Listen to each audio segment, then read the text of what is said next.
presentation because the weather is just unbelievable here and all over Ontario.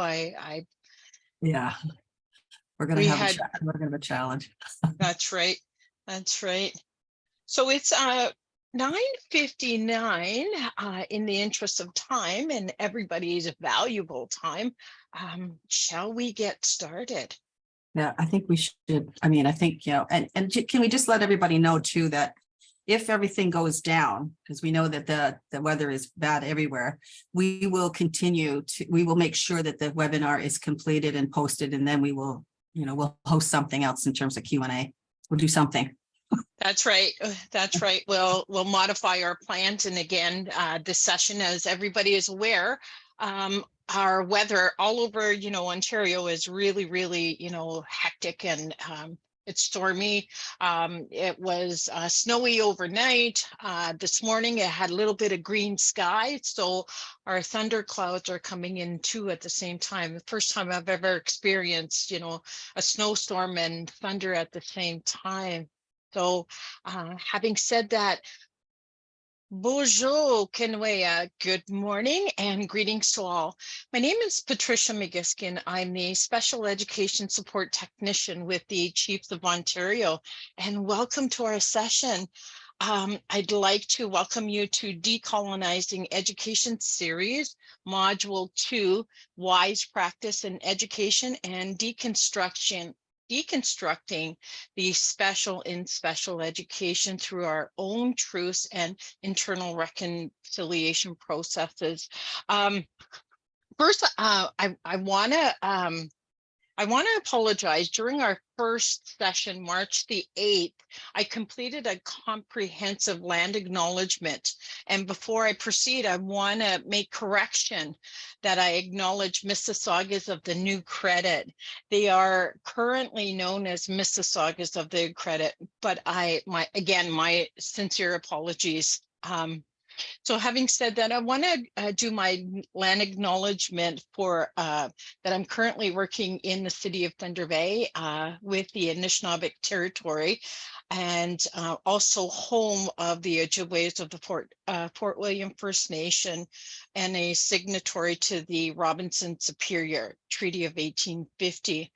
Again, the Chiefs of Ontario head office is located in Toronto, and on the traditional territory of many nations, including the Mississaugas of the Credit, the Anishinaabeg, the Chippewas, the Haudenosaunee, and the Wendat people, and now home to many diverse nations of Inuit and Métis people. We also acknowledge that the Toronto is covered by Treaty number 13 signed with the Mississaugas of the Credit, and the Williams Treaty signed with multiple Mississaugas and Chippewa bands. I also want to point out there are many, many land acknowledgement tools available online through Apple and Google apps. And there is a great land acknowledgement resource app called Whose Land, available again on the Google Play. Again, when you're utilizing these resources, please do your due diligence with researching the accuracy, and when in doubt, contact that First Nation, speak to the governance office, contact the local elders and the knowledge keepers, right?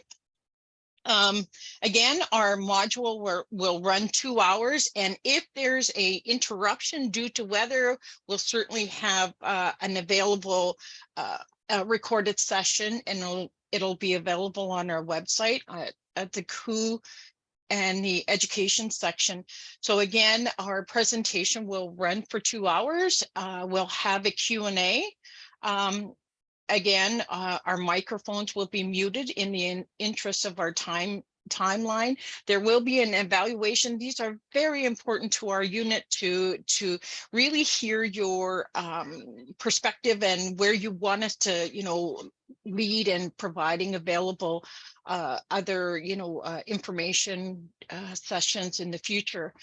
I also want to provide that some of the subject content may cause negative personal or emotional experiences. And if that happens, please contact, there's a Hope for Wellness helpline, 1-855-242-3310. And now I would like to introduce Dr. Cynthia Wesley Esquimau. Yes. All right. Thank you, everybody, for your patience. And I hope I didn't take too much time. Well, 10:04. Thank you, Cynthia. No problem. Thank you. I'm just chuckling because I get lots of different kinds of pronunciations of my name.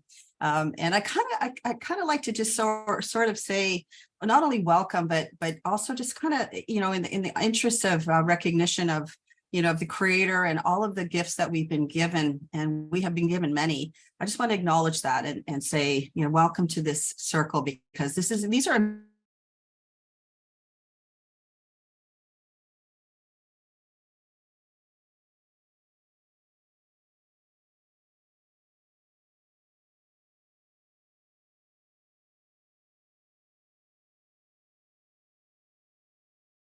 Okay, I think she froze.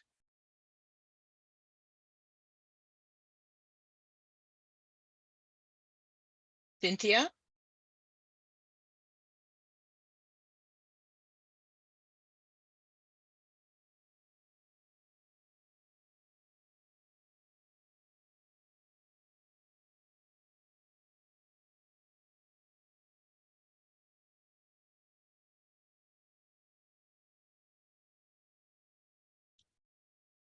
Okay, I think she may be logging back on. I'll give her a few minutes.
She did send me a message that she is currently trying to log back on.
It just all of a sudden went boom and everything went down. So, all right, let's see what we can do here, folks. I'm not sure how long we'll, oh, and all my lighting, everything went down. So we got a whole lot of, okay, let's just go ahead and see what we can get through. And again, as I said before, if it goes down, you know, I will videotape the whole thing once the storm stops, and Koo will post it.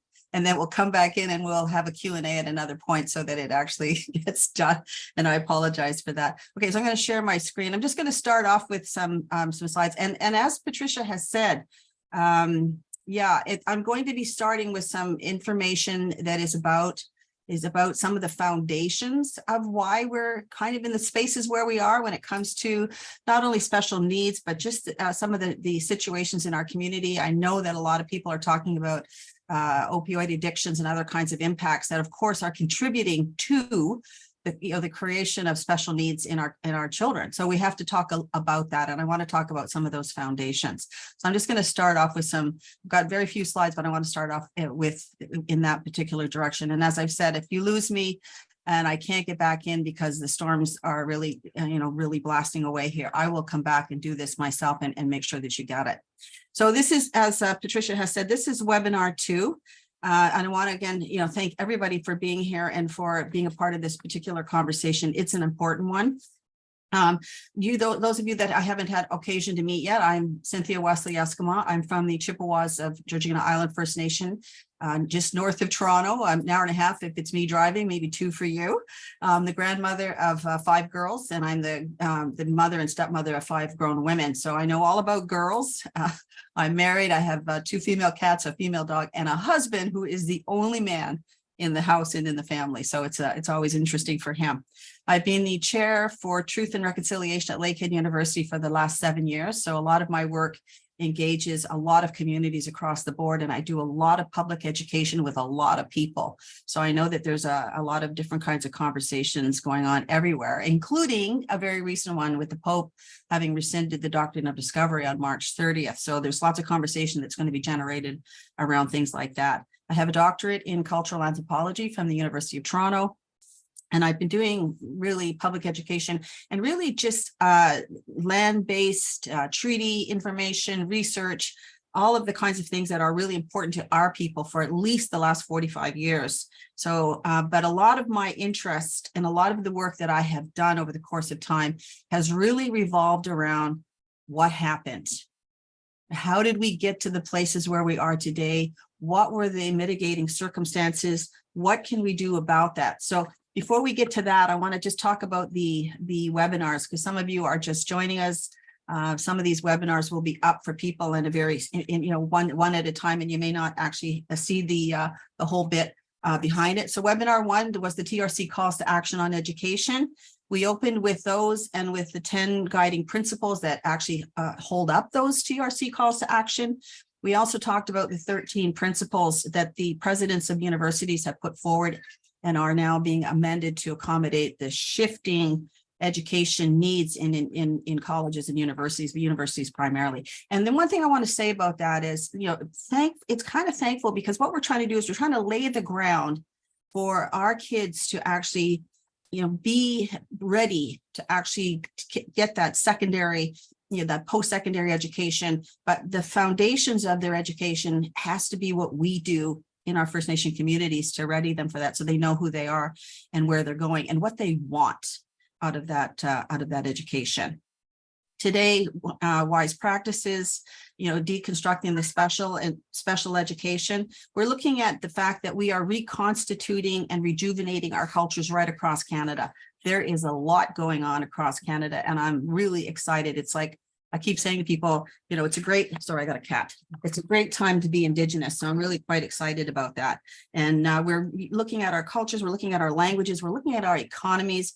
And I think we're really taking responsibility now after a very long period of colonization and loss. So we're building healthy communities, sustainable economic development. Essentially what we're doing is we're nation building. And I think it's a good time to be doing it. And we have to really start paying lots of attention to what that nation building means, because we have a government right now that has said yes. If we get another government, I think there's going to be a very large no. So I think it's really important that we start locking in the kinds of things that we want to move forward with into the future. It's a good time to re-examine what we're calling our own ways. Wise practices is about our own ways. What do we do? What did we do? What can we do? But it's about what we want to do as we move forward into a traditionally based and completely foundational education system, social services system, child welfare system that is built by us. It's used to, wise practices is used to describe the mechanism and knowledge mobilized by our leadership and our members to deflect interference by the Canadian state.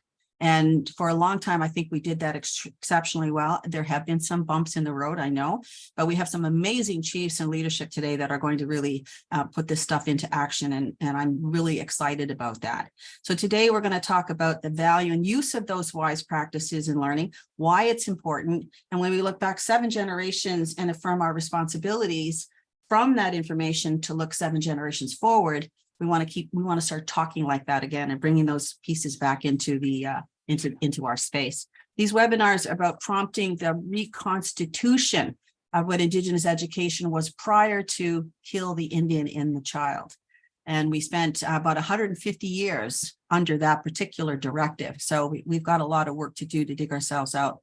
The formal missionary Eurocentric education that was imposed upon our ancestors through that experience of special education, we also now understand that that's partly why we find ourselves in the conversations that we are now.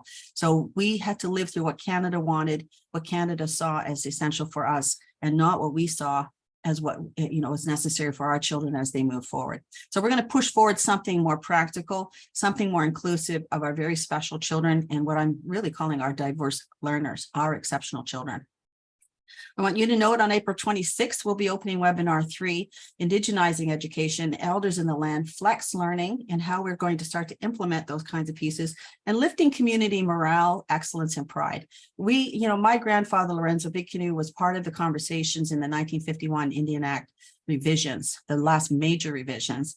And one of the things that he said, and I never forgot when I first read it, was, it's fine. The government you can tell us that you're going to give us this and you're going to give us governance and you're going to give us all of that. But none of that really means anything to us because we already inherently have that. That is already ours. You're not giving us anything that we don't understand and know already. But one of the things he said is that it's going to be very important for us to lift the morale of the people. We have to lift the morale of the people because of all of the experiences that they'd had under the yoke of colonialism. And that had to be changed. So in that webinar, we're going to be asking what community-driven education, teaching, and learning means to you, as well as to those engaged in education in our schools. So our teachers, what are they thinking about?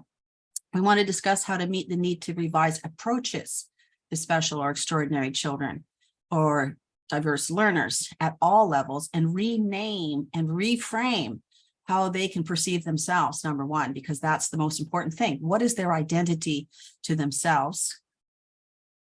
And how others might perceive them in the classroom and in other spaces. So we want to really talk about that in a very, because I think those things are very important. That perception piece is really important. And we want to ensure that our children have every opportunity to thrive in every educational setting and have confidence about who they are, what they're learning, and what they're going to do with their education in the future. And their education may not, in fact, be the kind of education that the Canadian state sees as essential, but it must be very essential to what we see as important for their needs. And we're going to have a guest speaker, Stephen Copty, who is MSW, Master of Social Work, who is now working in 2 different flying communities in the North. He's going to come and share his thoughts on education and about getting these kids back into school, because apparently a lot of the children are not going back to school. He was telling me something like 60% of the kids in some of our remote communities where he is have not returned to school after the pandemic. So that's a really important number. And it's a very important problem for us if we want to be able to ensure that our kids get an education. So maybe this shift from Eurocentric education and curriculum to something that we put in place is the ticket to get them back into school and get them learning. And again, not in the context of Eurocentric, but in the context of what do we want our children to know so that they move forward in a good way. And then finally, the last webinar we're going to be posting is on May 17th. And we're going to talk about circles of learning that include truth and restoration of educational jurisdictions and authority and rights through reconciliation. So we're going to be looking at the United Nations Declaration on the Rights of Indigenous People and other kinds of legislation that have a lot of utility for us as we move forward. And I'm going to be asking you, are you ready to come down hard on the question of reconciliation through recognition of our children and what we know they need as we nation build?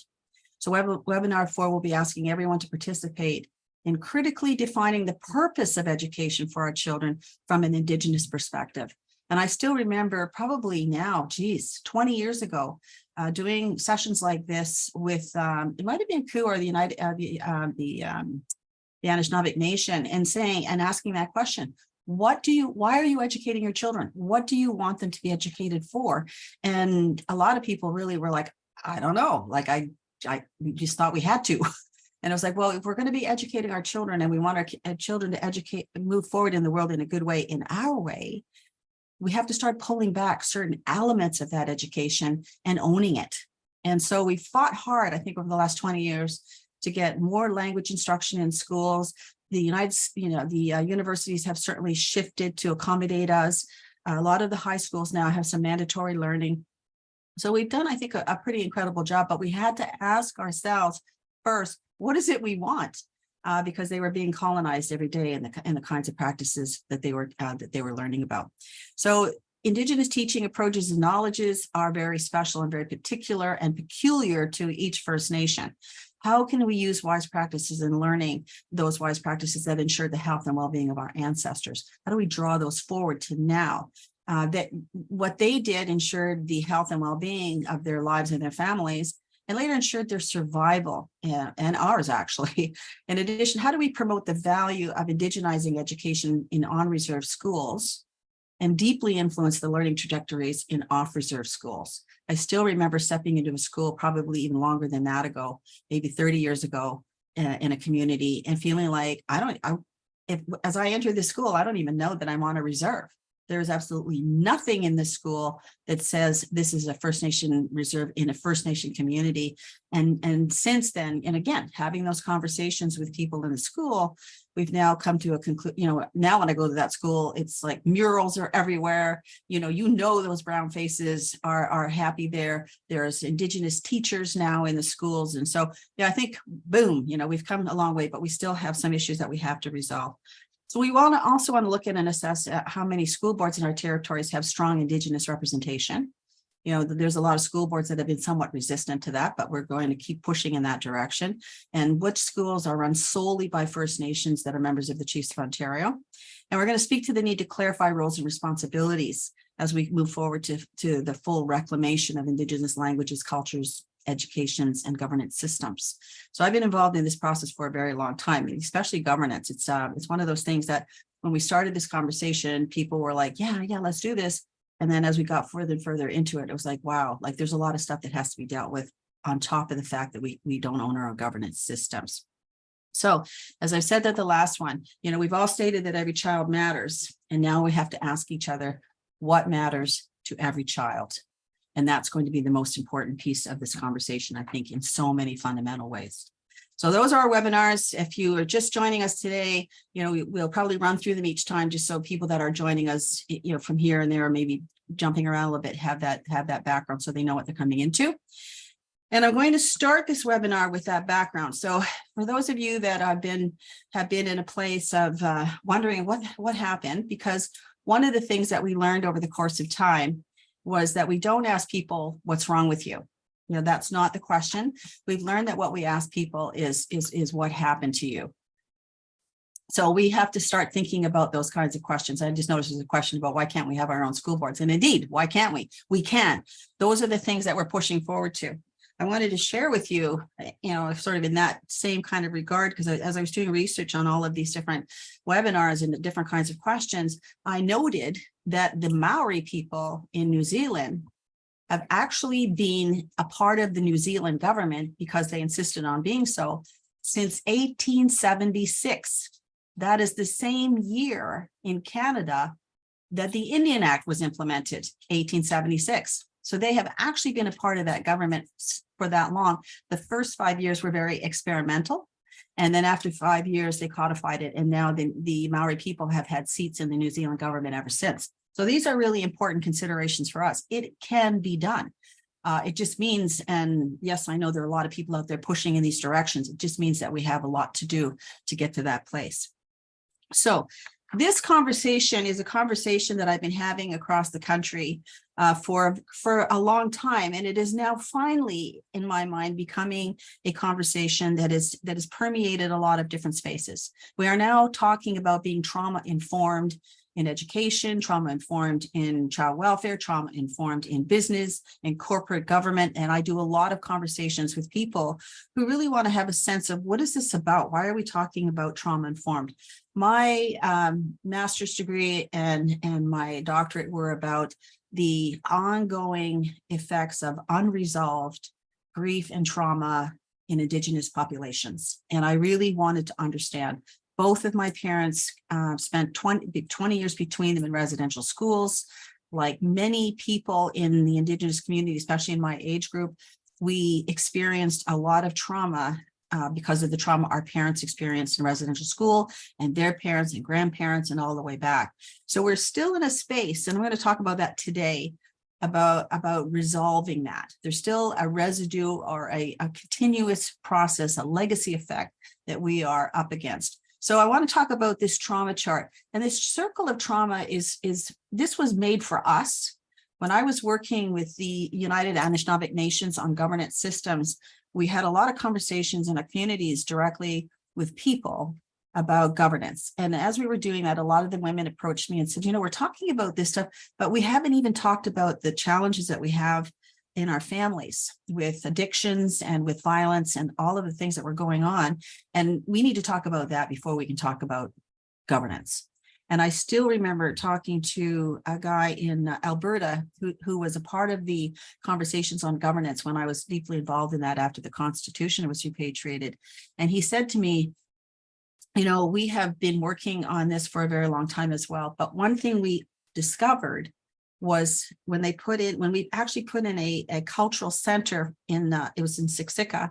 He said, when we actually put in a cultural center called Blackfoot Crossing, and we did all of the cultural research, we did all the history, talked to all of our elders, and we really talked about what happened, and we put this center up, then we were able to talk about governments. That came after we identified the problems that we were having and the traumas that we had experienced, and we started to work towards resolving those. Then we could talk about governance, and then we could talk about other kinds of things. So I wanted to start here because as we talk about special needs, special education, special circumstances in our communities, this is really a part of that, and I think needs to be represented.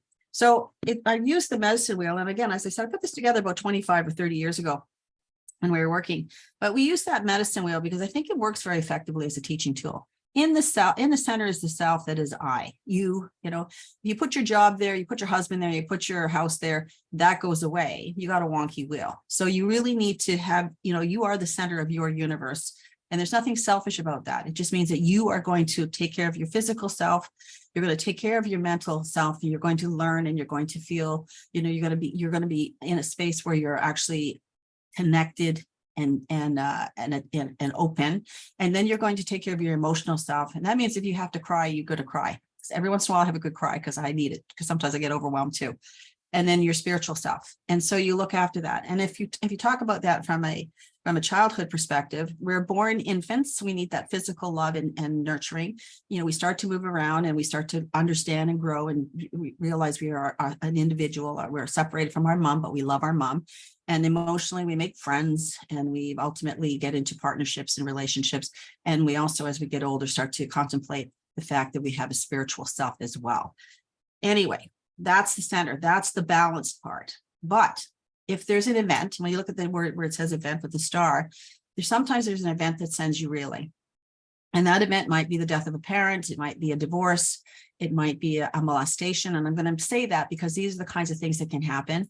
It could be a lot of different kinds of things. It might be an accident.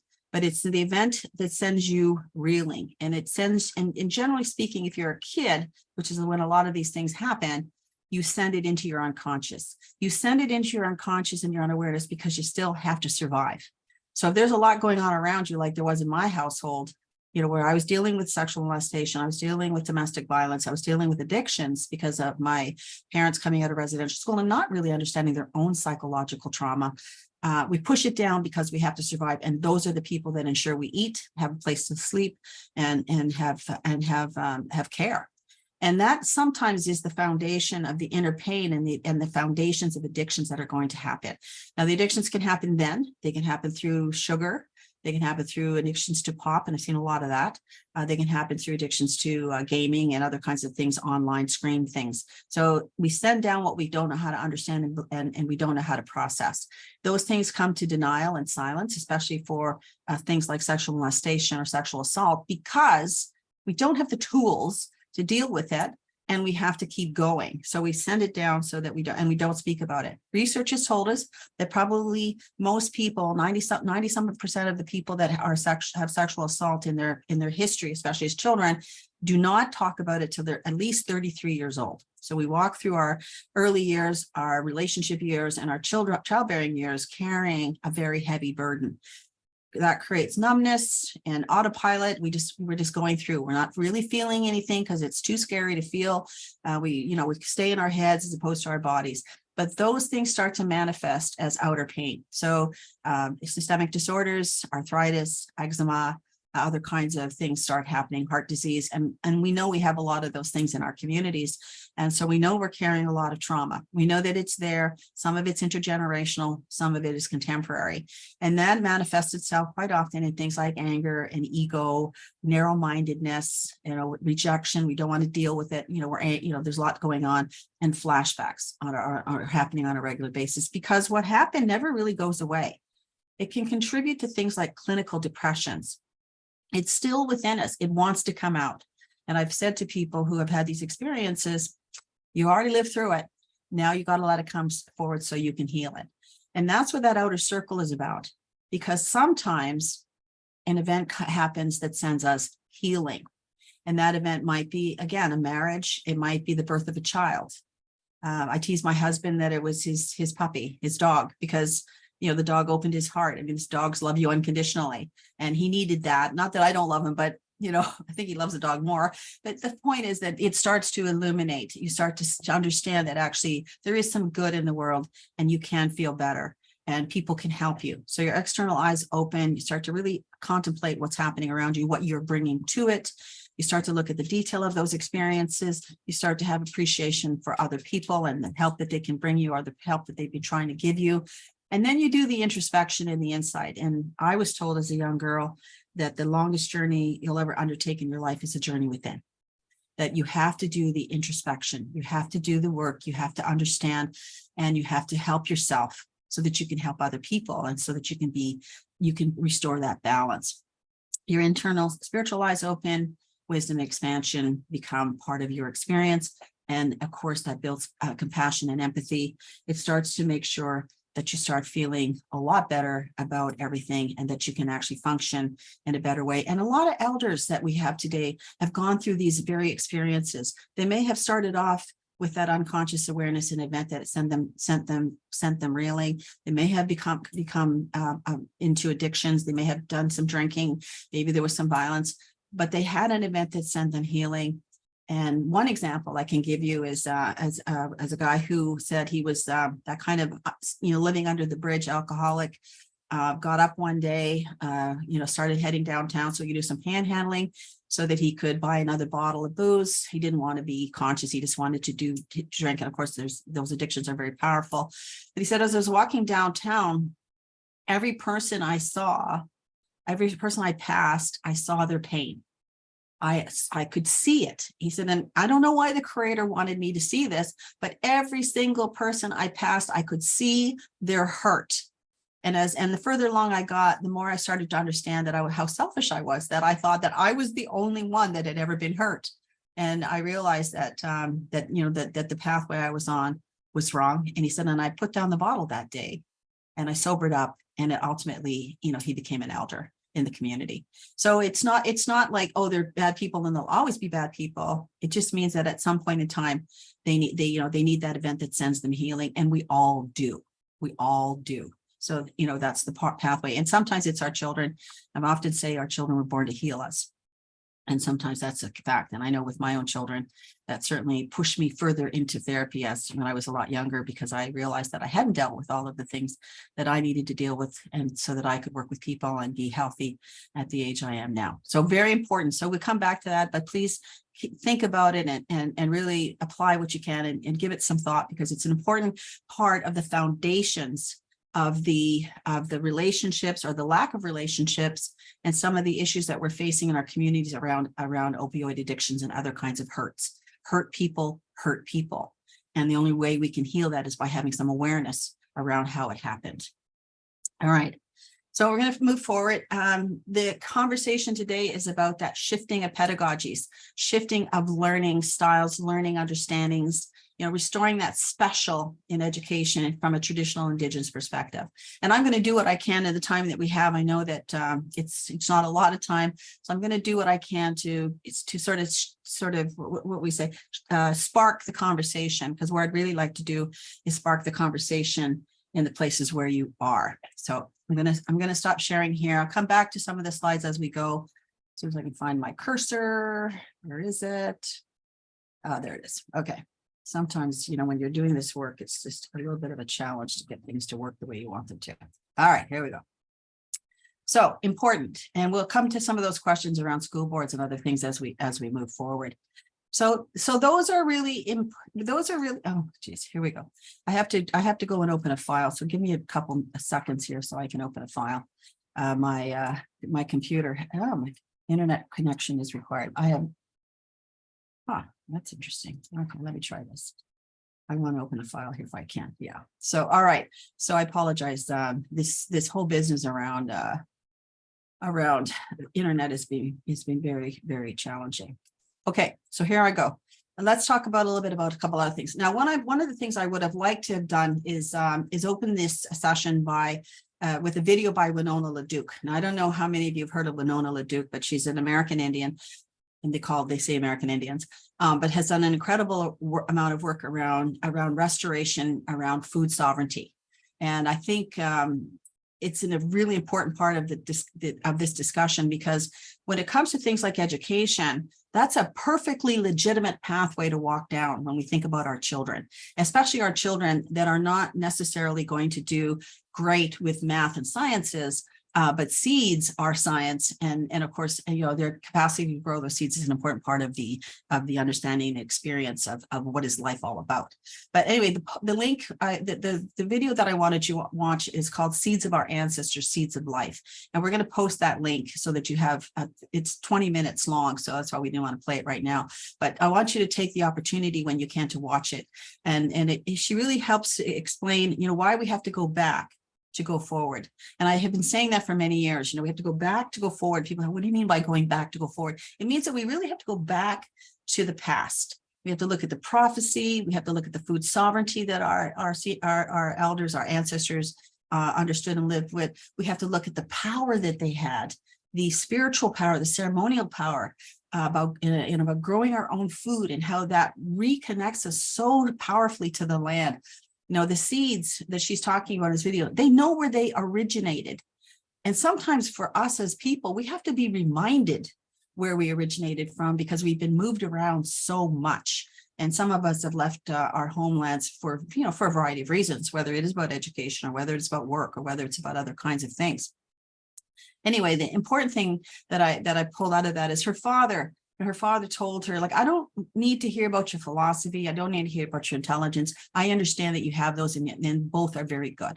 What I want to know and what I want to see is how you grow corn, because this corn was a staple of their ability to survive historically. And I want to know how you come home. Those were the things that he said to her. And I thought, yeah, that's so important.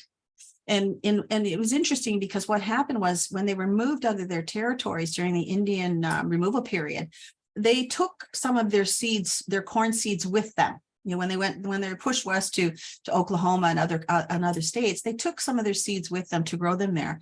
And the unfortunate thing was it didn't grow. They tried everything and it never grew. So but they kept them, because one of the things that Winona LaDuke is known for is your seed bank, which is a seed bank that goes back, really, can grow foods from hundreds of years ago.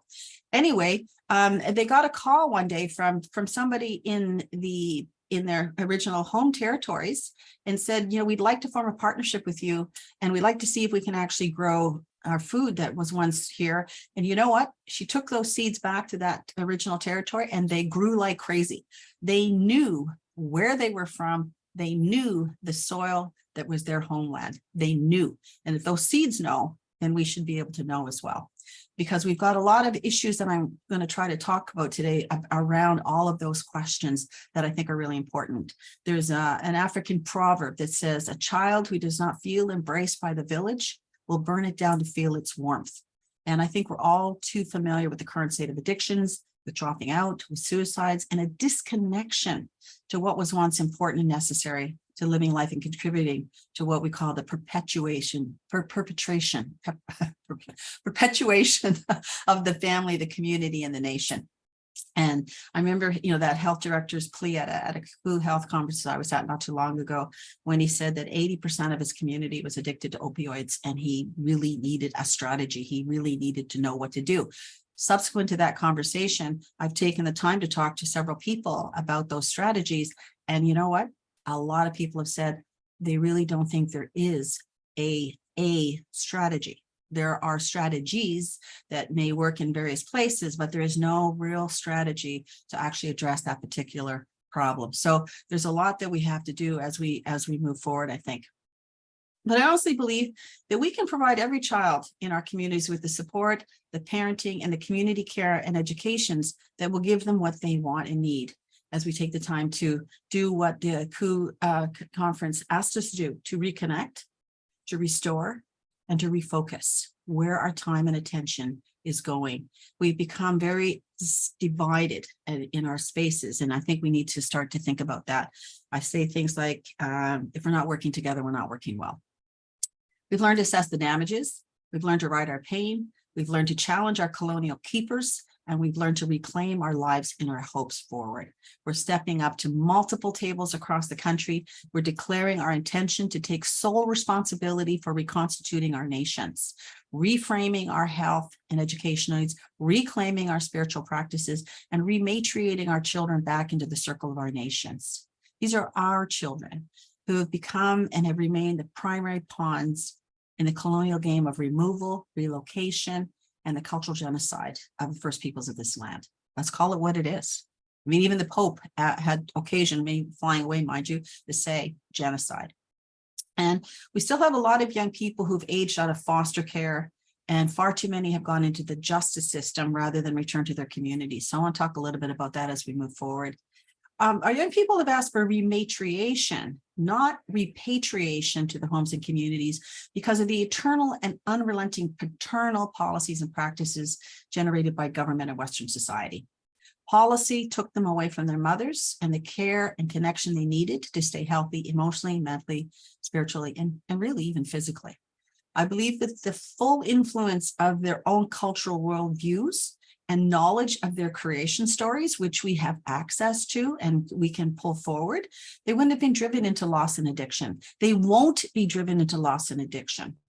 So what we know is we need our mothers, we need our aunties, we need our uncles, fathers, and elders to guide us through our entire lifetimes. And unfortunately, that's not something that a lot of these kids out there are getting. I mean, we know what the numbers look like. I may actually have a slide on that.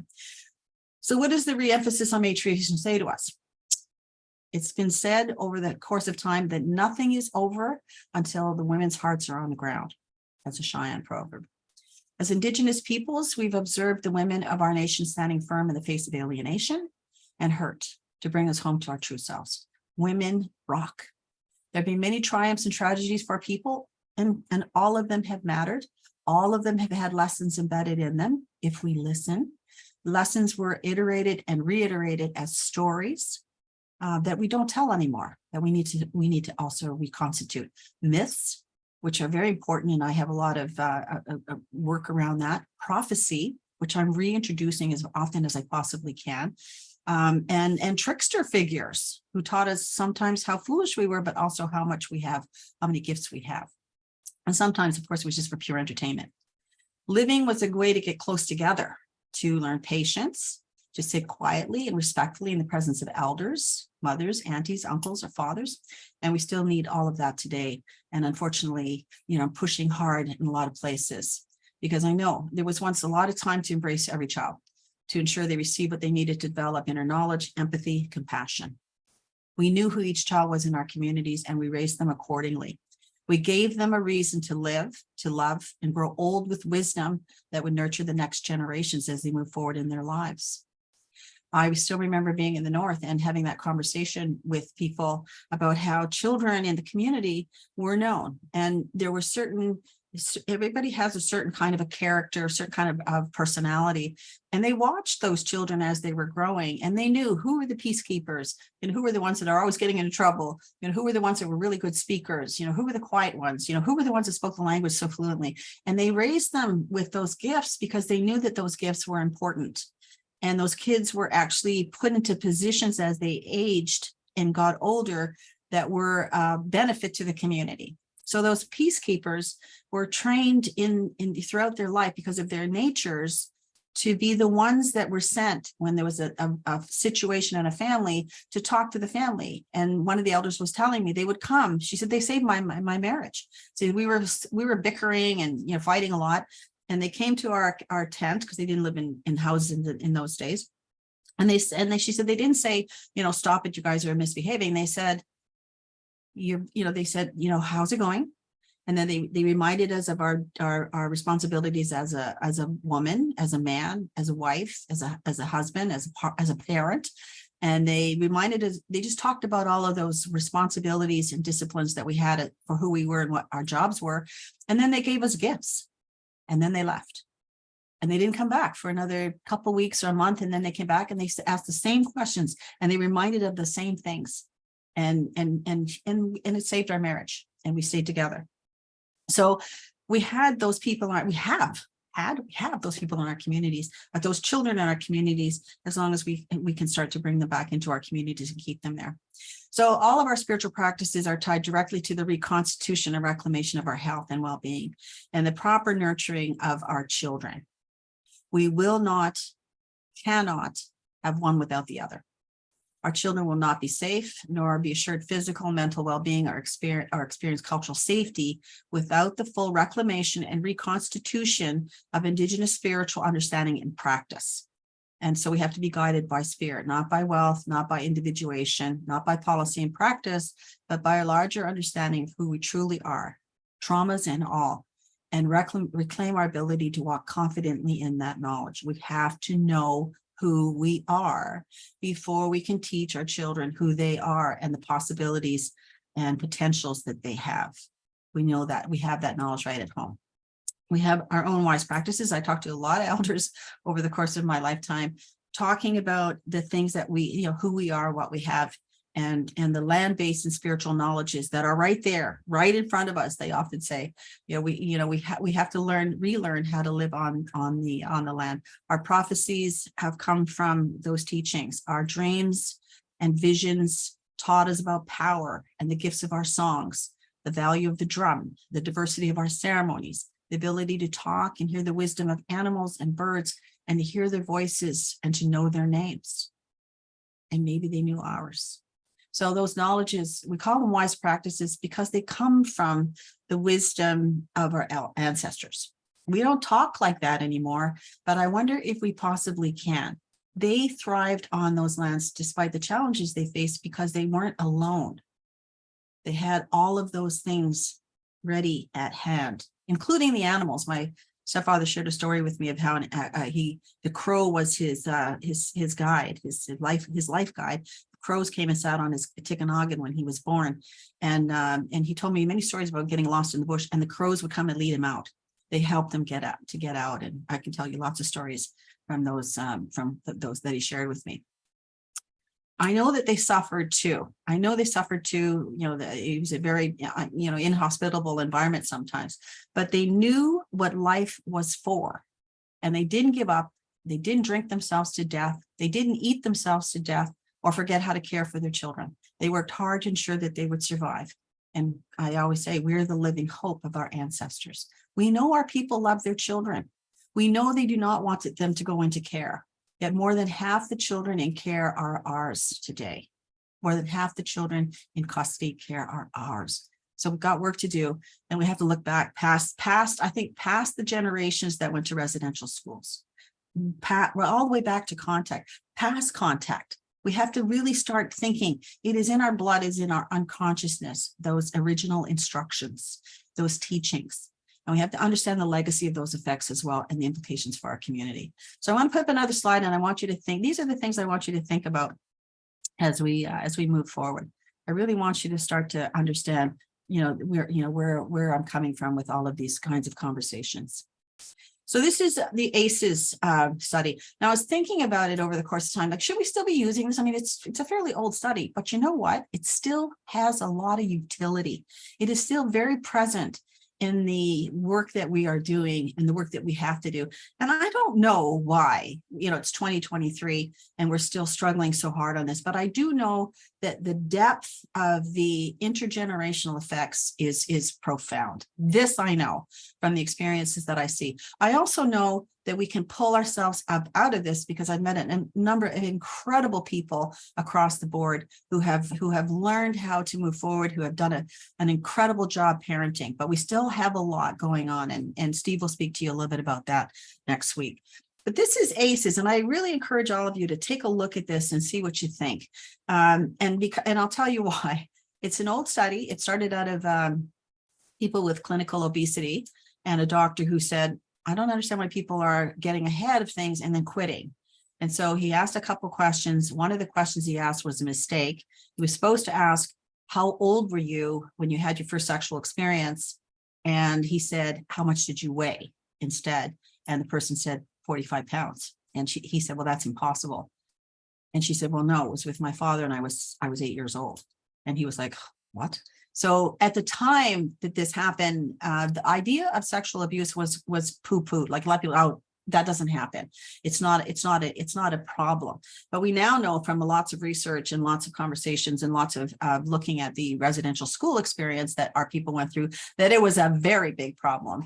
And it has contributed a great deal to a lot of the pain in our communities, a lot of the continuing sexual violence in our communities. It's just there, and we need to get a handle on that. So ACEs was initially about that, but it had 10 questions that asked about, did anybody in your family, were they incarcerated? Was there domestic violence? Were you ever assaulted? All of these different questions. I personally had 7 out of the 10. So I understand all this, but it creates these things. The prevalence of it is very high. Most people have at least 2. Some people like me have 7. I actually have done this work with people at the Banff Center in the Wise Practices program, and I have had people that have 10. They have 10 out of 10. And then they'll say to me, now I understand why, the dysfunction in my family. I understand what's going on now. And I understand what's happening with my brother. Like it's very revealing. So you can look it up, it's online, but it does create risks, and it does create behavioral problems. It does create systemic disorders that we often suffer from. It does create, it contributes to obesity, it contributes to diabetes, it contributes to high blood pressure, it contributes to smoking and COPD, it contributes to addictions, all of these things. Now, I want you to think about this, and I want you to go have a look at it at some point in time, because it's an important study. It was done in the 90s, but it still has relevance. And I know we've moved on to talk about telomeres, and we're now talking about epigenetics and all of those things. We don't have time in an hour to do a lot of that, but I want you to look at it, and I want you to think about this. This is adverse childhood experiences research that was just done recently, just a little bit past the pandemic, 2021, I think it was. There's a report. I'll pull it up for you, and I'll send it to you to make sure that it's on the COO website. This is people. This is not Indigenous people. This is people in Canada. in every province, and the number of ACEs that are part of their experience. So when we look around us at the world that we're living in today, and we wonder, why is there so much incivility? Why are people being so full of hate? Why is there so much shooting and killing and stabbing and all kinds of things going on? And this is why. Because the foundations of this country are being absolutely inundated with ACEs, with adverse childhood experience, kids growing up and then acting out those traumas in their adult lives. A lot of like what happens in our community. So interesting. So all the way from neglect to physical abuse, and these are the provinces and these are the numbers. So it's an interesting experience, but it is not just about you and I. It is about a lot of other people that have been actively engaged in this particular conversation. So I want you to think about those kinds of things, because I think it's really important that we understand that. I also want to say, congratulations for the fact that we have held tightly to the cultures of our nations. We've done our best to ensure the continuance of Indigenous knowledge. We've passed what we could to the children that we've been allowed to raise, allowed because of that imposition of child welfare system after the insult of Indian residential schools, which tore thousands of children from our nations. There are calls to action on healing that have been generated. The backdrop to change, to embedding cultural safety, to healing includes endorsing a powerful feminine paradigm and recognizing the legacy of lost childhoods and children through our nations. It has caused a lot of the issues that we're now presently trying to resolve. And this look at special education is very, very much a part of that. It also means protecting and lifting the value of women and taking on and stopping the proliferation of domestic violences that aren't abating even as the nations are rising. I ask people all the time, it's better, right? It's better, right? And they're, no, it's the same. So we have lots to do. So I'm not going to get through all of this, but you're going to be able to have it on the, I'll go for a little bit longer and then we'll go to Q&A. So how do those 7 calls to action on education, which followed the 5 calls to action on child welfare, apply to what is being called special education? And why does the kind of special education that is in place even exist? So I'll share a little bit about that.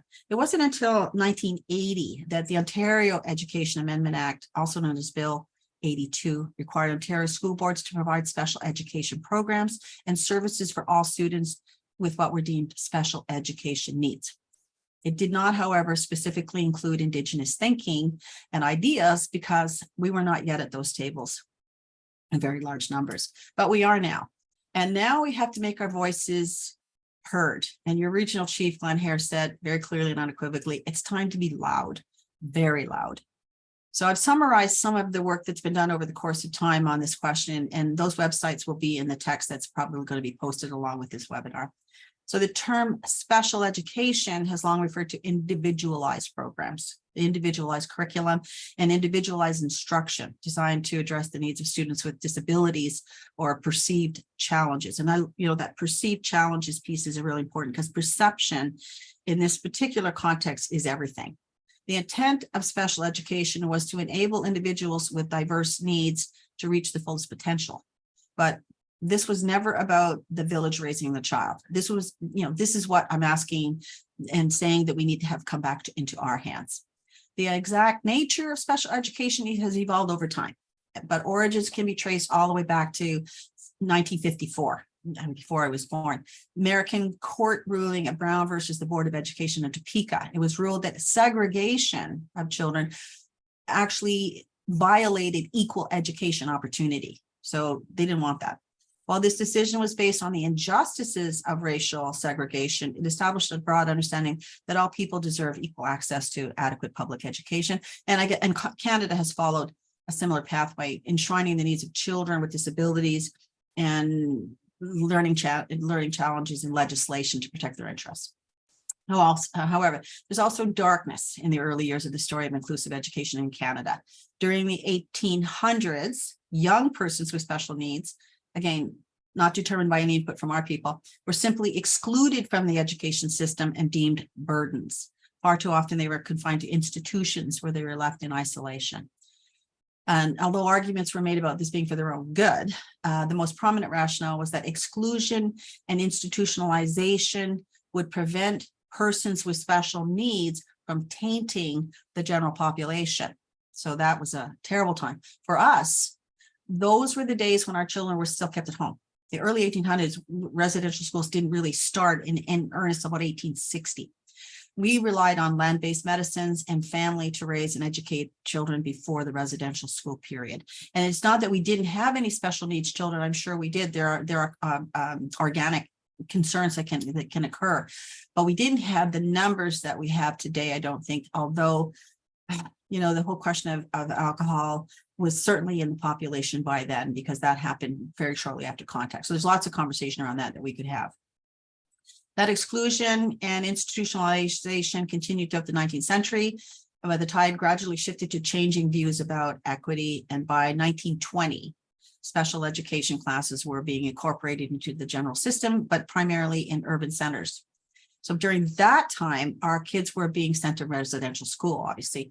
And then I think it would be interesting to know if our diverse learners were subjected to even more brutality because they would not have been able to keep up with or have the support they needed in those critically underfunded institutions. If there were, and I don't think any research has ever been done to really look at, you know, what was the state of our, you know, we know we had very sick children in those institutions. We know that there was a lot of tuberculosis. We know that there was children that were, you know, that question of loneliness and being teared away from families would have definitely affected the mental health of children. So there's a lot more than, you know, just being put in those schools. There's a lot going on there that we really haven't looked closely at. And even just the whole imposition of religion and the dismissal of parents and the dismissal of language and the dismissal of ceremony and culture, really important. So kids continued to be pooled indiscriminately into segregated classes for quite a while there.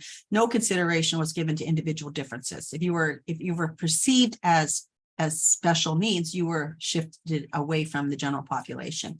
And despite an increase in public tolerance, any kind of real or perceived disability was still linked with deviance and a belief that educating special needs students alongside those without special needs would harm the general student population.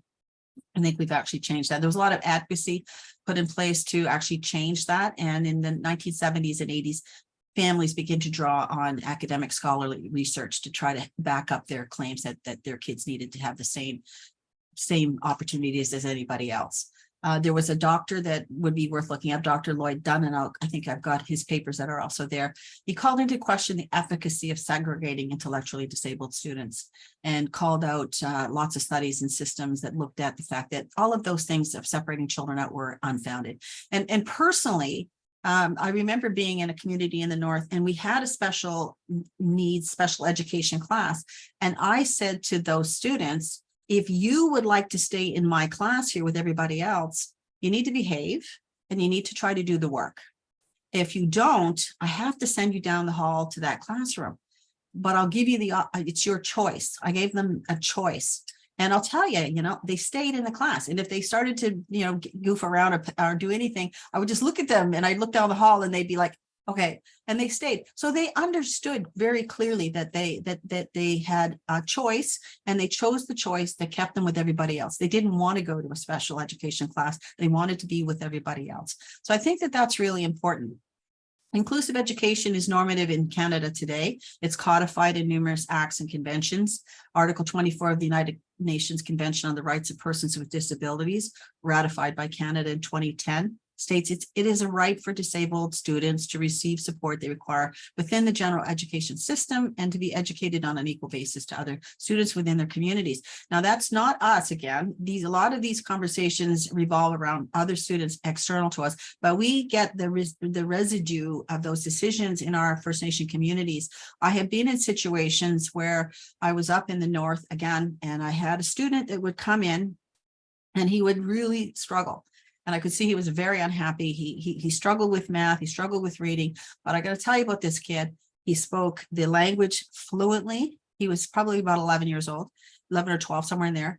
He lived with his grandmother. He understood so much about the culture.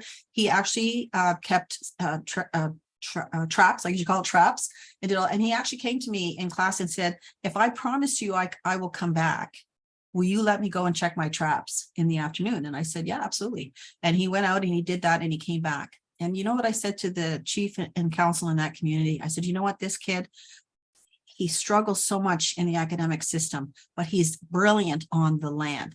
Why don't you take him out of school?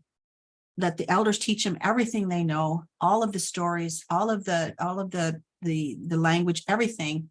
And when the other students come back from the South, and because they be sent down to Thunder Bay or Winnipeg or whatever, he'll hold the culture for them.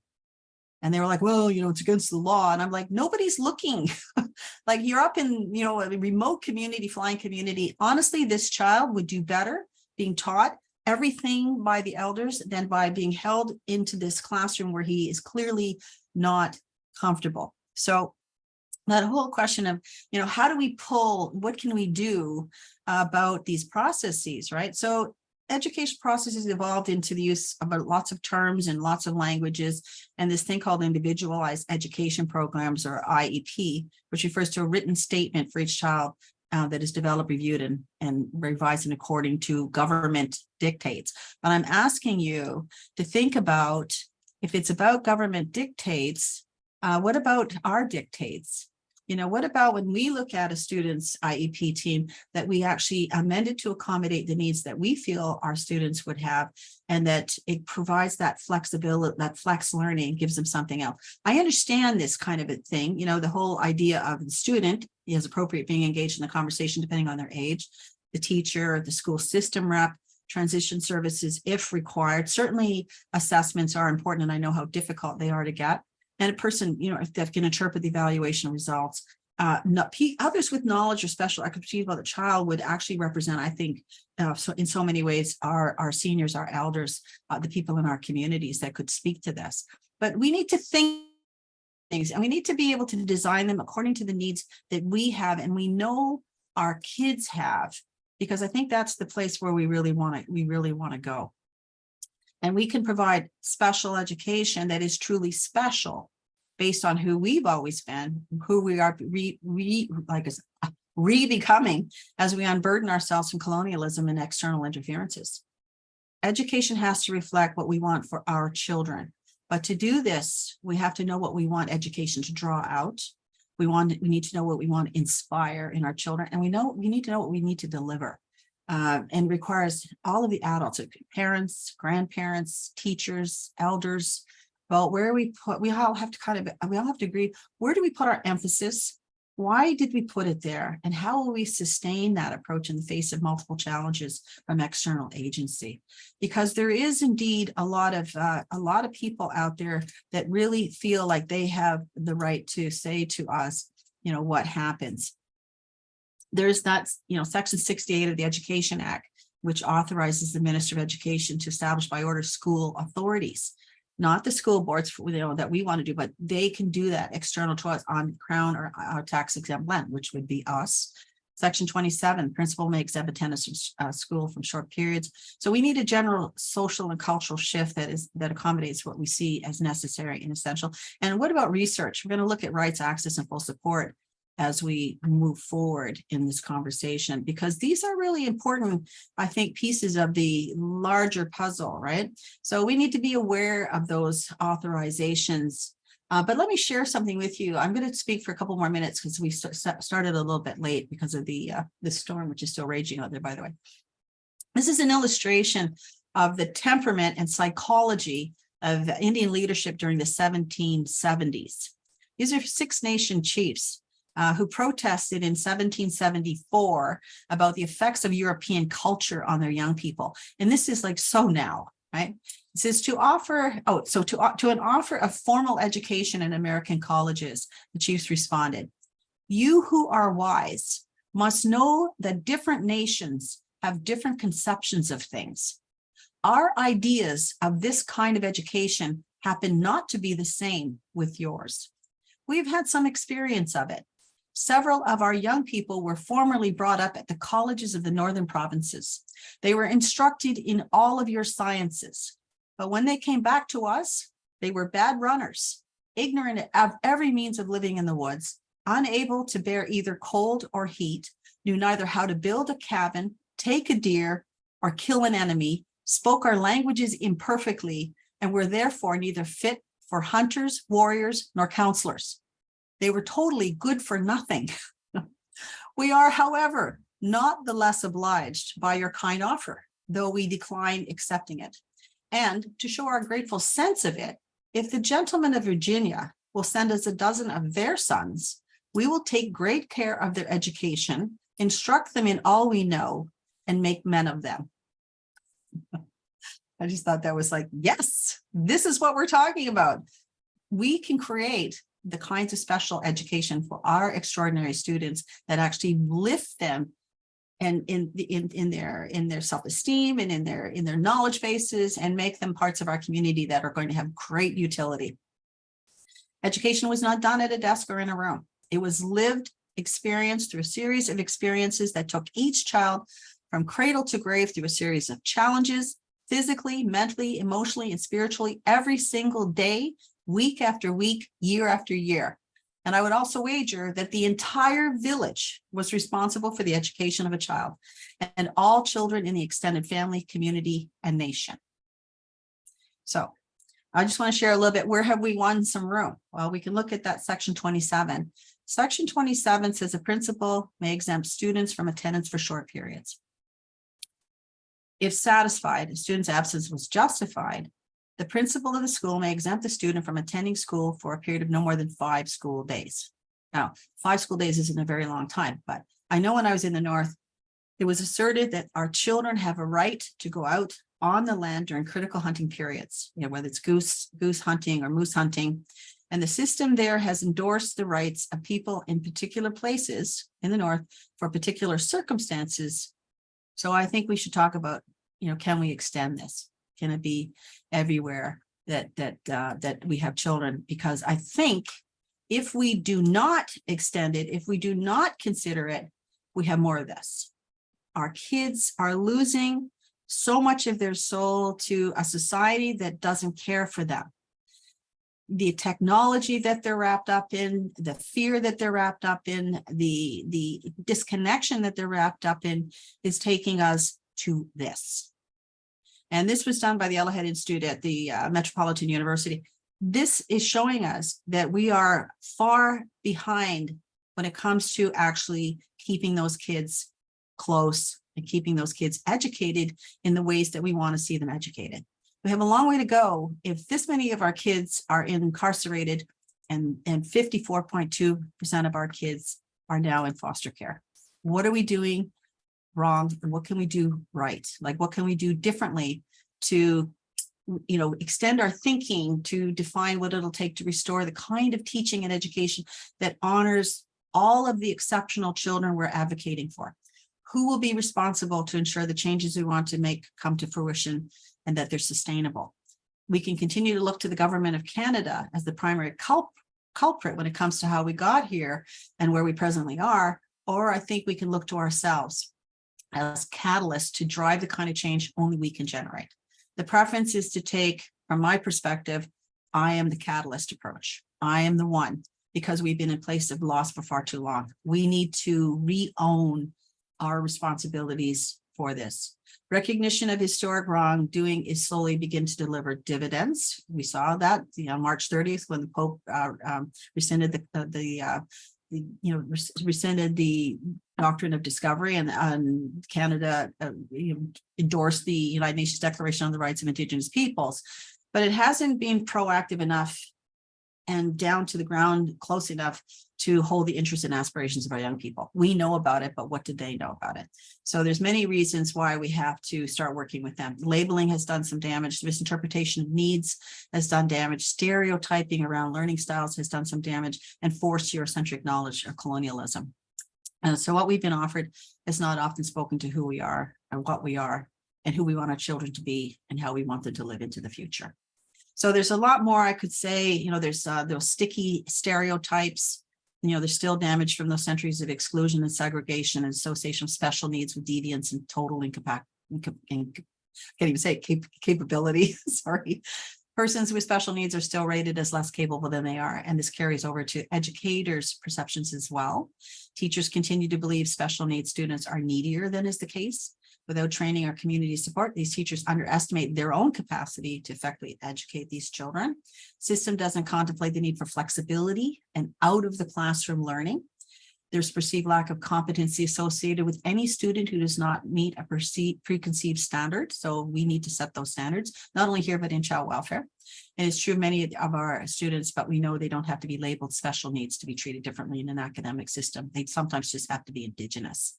So there's lots that I could say about this. I want you to also look at an article. I'll post that for you as well. Six Nations has developed a total immersion school with outdoor curriculum. The kids only come inside to get lunch, and otherwise they're out.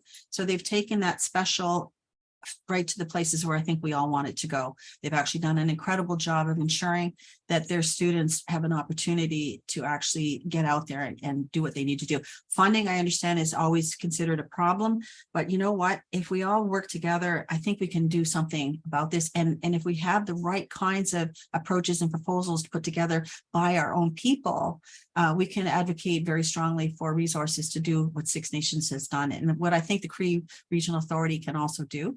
Those are important considerations as we move forward. Obviously, we can keep learning. I've talked to the Cree Regional Education Authority a long time ago about building a curriculum that is as rigorous as any academic system in any school. And I think that they're now moving in that direction. We need a general shift in the negative use of negative learners that goes beyond education and addresses the general well-being, positive mental health, and deserve and respect of persons with real and perceived learning and sharing challenges. We need to keep moving on. What we're looking for is a deconstructing of the special and special education and a construction of it from a wise practices perspective that belongs to us. Now, finally, I want to say just in conclusion that it has to come from you, community by community. It cannot happen until we're very clear about how we got to where we are and are fully prepared to throw off the yoke of colonialism.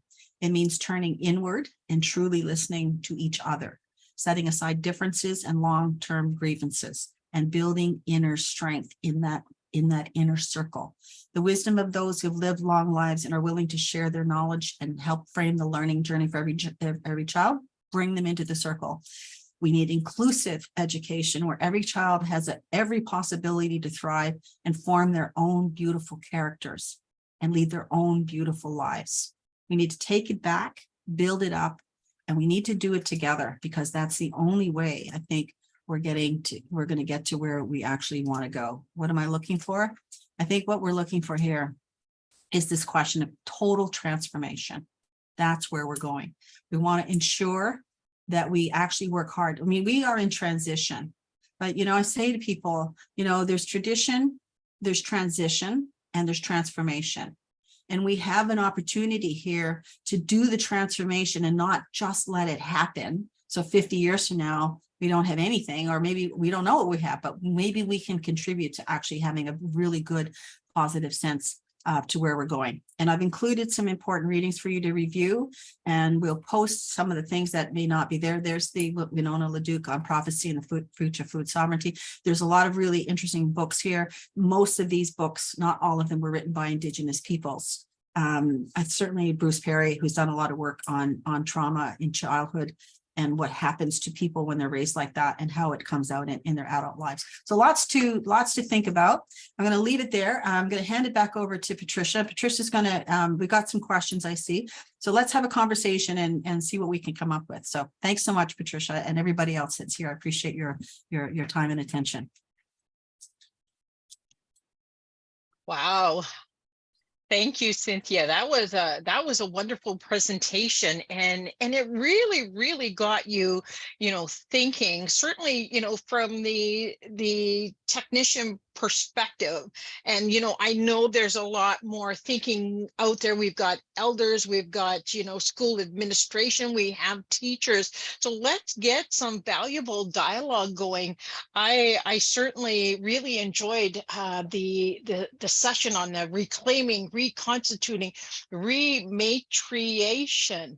That's just again, we're always told, the women are the backbone of the community, and that resonates in many areas, and certainly really comes to mind when when we're working with our children in special education, one key statement I do want to make is we at the Chiefs of Ontario, with this special education unit, we're thinking about dialogue sessions in renaming special education. So I think, again, it's an important time for our people, and to really get back to those valuable discussions with our elders, with our people. And I'll open the floor now, and we can get to our chat. There was before we open the floor, the information will be posted on our website, the COO section, with all the presentation and all the supporting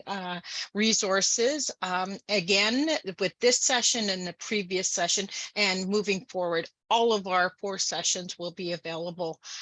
There was some comment in reference to some of our teachers, where they're working in, in communities and schools where they've lost all hope. What would you say in that situation, Cynthia? Well, one of the things I would recommend is when it comes to losing all hope is that you actually take the time and to speak to the Teach for Canada people. We actually recruit, it's a charity, there's no cost for it, but we recruit teachers for teachers in remote communities. And we spend a lot of time teaching them about the history, about some of the things I spoke to you about in terms of the trauma and the intergenerational effects. They learn a bit of language, and we have had a great deal of success. Something like 87% of those teachers stay in the classrooms in the North, and some of those teachers have stayed even longer than the 2-year commitment we asked them for. And those teachers are getting students to come to class because they're ready and they know exactly what's going. They know what's going on, and they've made a commitment. And we also pick teachers who have very specific talents. They are flexible. They love the outdoors. They are willing to amend the curriculum that they've been handed to accommodate the needs of the community itself. You don't want your school to lose hope. You want your kids to feel excited about coming into class. And so you need to have teachers who are equally excited about being in that classroom because it's contagious. So if I go look at, it's just teachforcanada.ca or tfc.ca and actually give them a call. It's not going to cost you anything. May I jump in for a minute? Yeah. Okay. I'm French Canadian, and I'm a Montessori teacher. I've been in Yabmatun First Nation for the past 6 years. I tried to go through Teach for Canada, but couldn't because I don't have OCT. I'm a Montessori teacher. So as soon as my friend got in, I got the email and I got in. I got there at the same time as she did. And I've taught kindergarten for 2 years, grade 4, and then 5, same kids. And then grade 4 and grade 5, same kids again. I have a friend who I've been training, so he also has a Montessori school. It's same grade, so we do a lot of co-teaching. Right. Good. We are the class that has all the kids in the class. They're all there. The other teachers have 2 or 3. They want to go to you. They all want to go to us. Kids that I've been teaching earlier all come back here to just sit in the class. Yeah. And if teachers need a break, they come and sit in my class. So it's a question of atmosphere. It's a question of telling the children, letting them know that they are teachers. Yeah. Teachers of each other, and they're teachers for us as well, especially since we're not from here. Yeah. And that matters much, really, in the end. Yeah. No, I don't think it matters. Yeah. Our classroom are inclusive classrooms. Right. And we're the only 2 inclusive classrooms in the school. Yeah. Both have special children in our class. And I have one that has become, for the past, before I got him, I had him in kindergarten. And then I didn't have him. And now he's in grade 4 and 5. So 4 first and 5. So I got him back. This is a child who for 2 years got nothing but one-on-one. And they had a special teacher escorts for him. Right. He is the top mathematics student in the the class. There He you is go. Yeah, there with the understanding. He's autistic. yeah, He's the one who will translate for us what another special child is saying. And this is a child that cannot communicate. yeah, It's yeah. very difficult. I hear you. But Yeah, none of that would have happened if it wasn't done inclusively. right. No, I He hear you. is a full member of the classroom. And like I say, it's my last year. Yeah, Worried. yeah. Well, yeah, that's gonna hurt. It, Yeah, that's yeah, gonna I hurt. know. Yeah. I put my Yeah. kids through Montessori and my granddaughter's in Montessori as well. And Montessori, for those of you that have never, worked with Montessori, is really child focused. It's about what's happening for them and giving them the power that they need to express themselves in whatever way they want to, when they want to, as they're learning. And they may move around a classroom a lot or a little, depending on what they need that day. So that's the kind of education that our kids that are deemed special needs need, is they need to draw out of those children the gifts that they brought with them. And we need them. We actually need them. So thank you for sharing that. There's somebody else had their hand up, and I'm sorry, I lost it. I think it was Claudette. Okay. Hi, Claudette. Thank you. Hi. So I'm an Indigenous student advisor at a school. I was asked by my principal because there is no Cree class, Cree language. So I started doing Cree language and culture though. I brought in culture as well, because in your culture, there's your language, Right. and vice versa. The Vice versa, language yeah. has your culture. Right. And I'm very strong on using the Circle of Courage by Dr. Broken Lake, that he was in there as well. Yeah. And the first thing that I do is identity. Yeah. I focused a lot on their identity, who are they they? Yeah. are. Yeah. And they really enjoy those. And also I've been reading a book that's called it's the Sweetgrass. Uh-huh. It's braiding sweetgrass. Right. And it says in there, if you have sweetgrass around, they'll be pulled to their culture.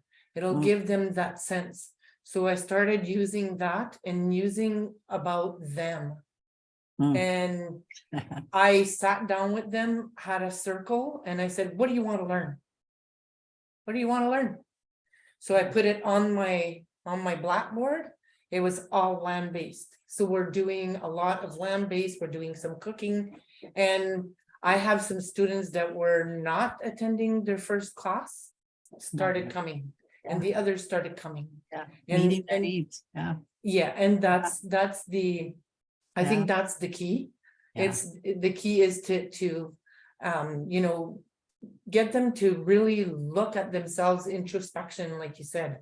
We have to do that introspection that's going to give them that hope that something can happen, Yeah, I think so too. And I think some of the stuff that I was talking about is more for adults to really think about, their own experiences, but there are ways to teach children that too, to do that work. It's something that I think, if I was working in a grade school, I would probably be looking. I happen to work in a university system, so I'm mostly working with adults, but also young adults, because I want them to look at themselves and to do that introspective work as well before or while they're raising their children.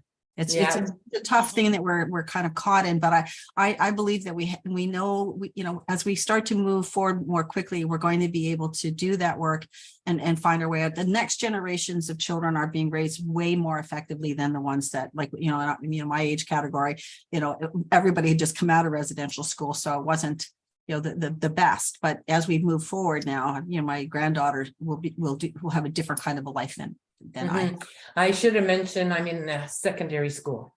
Yeah. Okay. So it's a good time for them to start looking at themselves. Thinking about that for sure. All right. Thank you for that. Yeah. Wow. Thank you. Jay Jordan, is it? Yeah. Yeah. Is it Jay or is it Jordan? Go ahead if you're there. Are you still there? Jordan? Sorry, yes. There you go. Okay. Hi. Hi, I have a question. What are your recommendations to support Indigenous knowledge to teaching staff that may not be willing to learn? Yeah, that's yeah.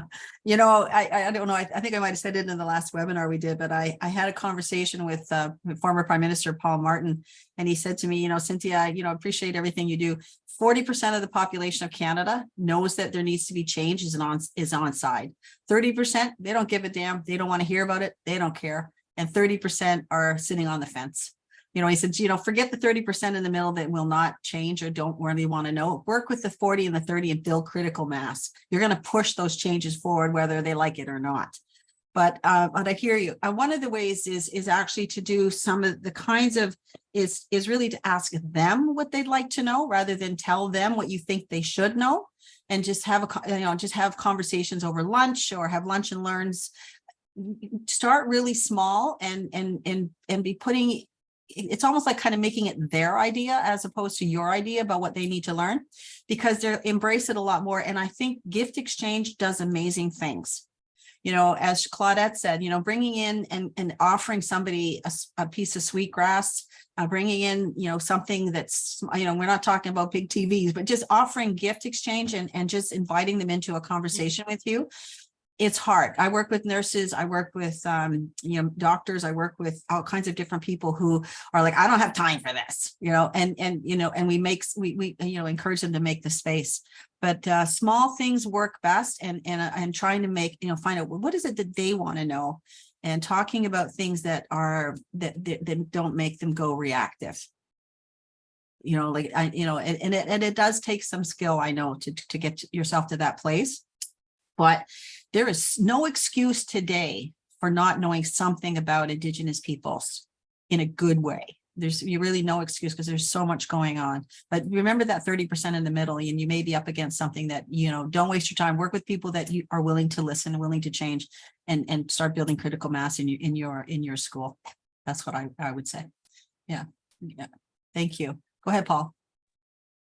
Well, I was just, as you were talking about the ACEs scores earlier, I was just reflecting on a conversation I had with a principal colleague the other day, and also thinking about the news this morning that there have been recently 10 overdoses in Owen Sound here, you know, on a weekend, I think it was. Yeah. And the conversation with the principal colleague the other day, he said, there's just so much trauma in our schools right now. Yeah. And we weren't talking necessarily in the context of Indigenous students.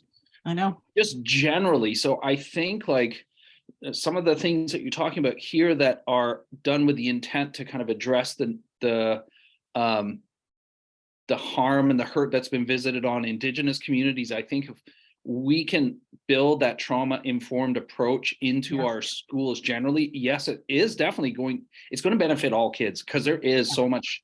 It's true. There's just such a huge amount. And I think, you know, you had the graphic there of the devices.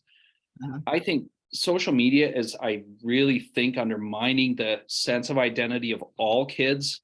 And it's just, there's so many hurting people. And I think lots of things are happening that don't help to heal them in general society, but also in schools. And I had a conversation with a colleague and said a little while back, and was saying, you know, I think if we were starting from scratch, designing an education system, I don't know that this is what we would design, right? And so I think trying to adapt some pieces and bring them into education it's just gonna benefit the whole system so much better, and ultimately, like, our whole nation, you know, our province. I think you're right. I think if more people went outside and actually spend some time being mindful about the actual real world, as opposed to what they're looking at in those little boxes and those little phones that they're holding, would make a huge difference. But you're absolutely right. I had a conversation with an education professor last night, and he said exactly the same thing. He said, what is going on? Like, all the kids in my classrooms are so, you know, troubled. He said, like, mental health is just a big issue. But I said to him, you know, we have to start thinking on a more spiritual level. Like the day that earthquake happened in Turkey and 30,000 people died instantaneously, do you honestly think that doesn't affect the spirit of all of us?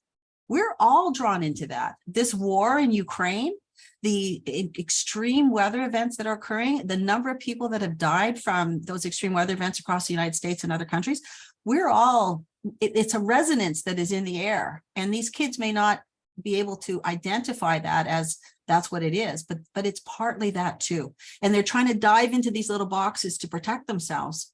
And that's really just making it worse, because what we really need is to reach out to each other. That human connection. So I agree with you that, you know, it's very, very difficult experience that we're having. Yeah. Is there any other questions or comments? I mean, you know, yeah, Rhonda. Yeah, go ahead. Is that a new one? Yeah. Oh, you're still on. Take yourself off mute. Thank you, Mojo. Hi, I'm Rhonda. I'm the principal up in Decolonizing on the North Shore of Lake Superior. I have my spec ed qualifications. I just finished the principal's course with leading the special education program. So right now I'm in the process of updating our spec ed policy, and what I'm hearing and what I'm reading, yes, it needs to include the land-based learning. So I'm kind of, you know, thinking of, okay, how do I include this in the students' learning in the plan? Of course, I know about the Indigenous perspective, you know, as I, you know, I enjoy your talk, your conversation about the trauma informed, you know, me as, you know, trying to heal myself, right? Because yeah, I've been through all that shit in my life, right? And I can see it in our kids. I can see the trauma, and I can see yeah, our history and stuff, but it's like, how do I help them? And how do I ensure that our policy will line up with that? Right? You know, because I, you know, hopefully I'll retire soon, right? So I want to leave something behind, but definitely that Indigenous perspective. And with the spec ed policy, our kids, our high school kids, go to the local secondary school, right? And one question that was put forward to me: can you make sure that our provincial kids, you know, are taken care of? Because once they go to the high school, it just seems like they're forgotten, the spec ed. And I just want to make sure that our kids are taken care of from that Indigenous perspective. So in terms of writing and updating our policy, I know I said land-based learning, the Indigenous perspective, you know, the 7 teach-ins and stuff like that. What else would you recommend in terms of other things to make sure that's included in our spec ed policy?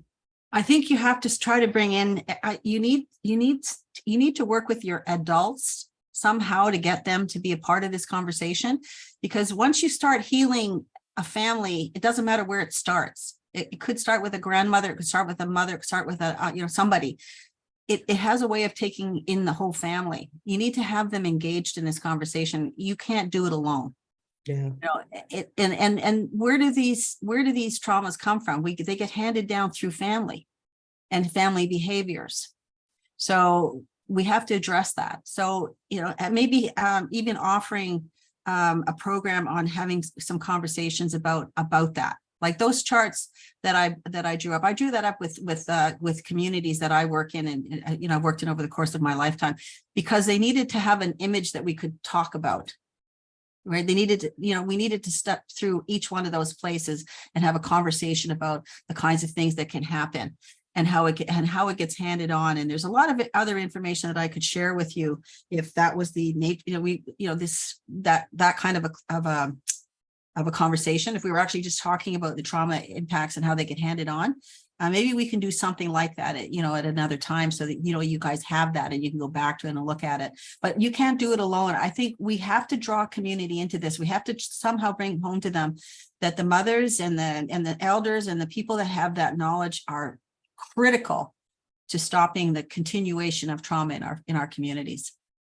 It just gets handed on. You know, those cycle breaking pieces are really, really important. So I can maybe see, you know, Patricia and I can talk about how we might post that for you. So, or maybe it could be posted directly to you. Great. You know, so you have an opportunity to really think about it. And some of the books that I've given you at the end are really helpful in that regard to go through, to have a look at. So how do we, you know, what are the recommendations that people are making in different levels, you know, psychiatry all the way through, to say, these are the ways this is the way we do this. And having conversations with kids. When I was teaching in one of the schools up there, I had the 3-4-5 class, And I remember, I mean, they really like me. I mean, that was hard on them. They like that. I like raising the bar a little bit. But when we had a conversation about family, what came back to me was all of the things that these kids were struggling with. They said, well, instead of talking about family from that book perspective, they're like, well, my mom and dad had a fight last night, and and I said to them, well, you're not, I'm not really the person you should be telling that to, but they want to talk about it. And giving them an opportunity to talk about it in small circles is really important. They want to unburden themselves. It's all spinning in their heads. The arguments that are happening, something that's going on in their lives. And I know we take the danger, but we have to sometimes it's about sexual abuse, and that comes out and we're like, oh, now what do we do? Right. Because that's a big challenge, but that is a big challenge in our communities. And I've talked to lots of kids that have come through those circumstances, and they are angry. I've had a little girl pound the table, you guys don't listen. You guys think it's okay. It's not okay. We need to be able to talk about this. It doesn't help us to pretend it didn't happen.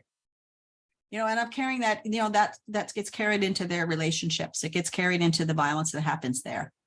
So those conversations are really challenging, and having the ability to somehow give kids an opportunity. Maybe it's about writing. Maybe it's about art.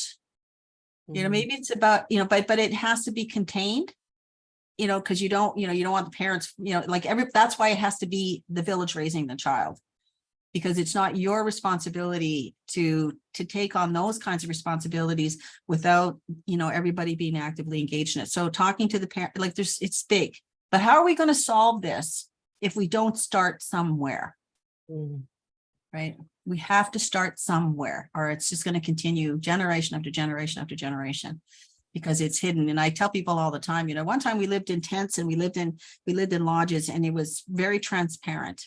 Then along came confidentiality, and transparency and confidentiality really bang heads in our remote communities, because we didn't have those walls, and we didn't have those houses, and we didn't have those doors, where people could do things. And now we do. But we're still very reluctant to have the conversation. And all those people that came back from residential schools, and all those people that came back from those horrible experiences, many of them have not been helped. And I remember speaking to a bunch of women up in the community I was in, and they said, all of the experiences that we've had, the guys got help because they said, oh, well, we want to get better, but nobody helped us. We're still carrying that. So there's lots about that we really need to start to think about and talk about. Yeah. Go ahead. C or CSTC.